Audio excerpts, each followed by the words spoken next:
Wir alle lieben es, wenn Filme uns in ihre Welt ziehen. Wir sehen einen tapferen Helden durch einen düsteren Flur schleichen. Aber was passiert, wenn wir den Ton ausschalten? Plötzlich wirkt die Szene leer. Der Grund, warum uns das Gehirn die Realität dieser Szene abkauft, liegt in einer der faszinierendsten und unsichtbaren Disziplinen der Filmproduktion: Foley Art.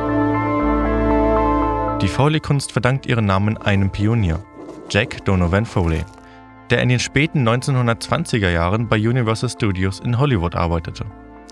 Die Einführung des Tonfilms hat damals ein riesiges Problem geschaffen. Geräusche waren oft durch laute Kameras oder Flugzeuge gestört. Foley fand eine einfache, aber geniale Lösung. Er und sein Team spielten die fertigen Filmszenen nachträglich live und synchron in einem Studio nach. Aus dieser technischen Notwendigkeit wurde eine eigene Kunstform. Foley-Künstler wurden so zu Tonillusionisten. Der Workflow beginnt mit dem sogenannten Cueing, der minutiösen Planung jedes einzelnen Geräuschs. Danach betritt der Foley-Artist die Foley Stage. Das Studio ist mit speziellen Geräuschgruben ausgestattet.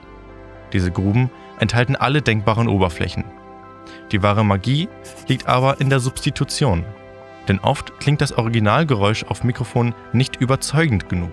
Das Geräusch von galoppierenden Pferdehufen wird oft durch das Schlagen von Kokosnusshälften erzeugt und das Knistern eines Lagerfeuers durch das Zerdrücken von Cornflakes. Und ein wirklich grausiger Knochenbruch, dafür verwendet man gefrorenen Sellerie. Die Herausforderung ist das Timing. Der Artist muss das Geräusch bis auf die Millisekunde genau zur Bewegung der Figur erzeugen. Eine leichte Verschiebung und die Illusion bricht zusammen. Heute ist die Foley-Kunst vollständig in den digitalen Postproduktions-Workflow integriert. Doch es gibt eine neue Herausforderung: künstliche Intelligenz. Moderne KI-Modelle können Filme bereits per Knopfdruck automatisiert vertonen. KI kann zwar technische Realität nachbilden, aber nur der Mensch kann narrative Realität interpretieren. Es ist die menschliche Fähigkeit zur kreativen Substitution und Interpretation, die dem Film seine lebendige, emotionale Textur verleiht. Foley Artists sind die unsichtbaren Helden.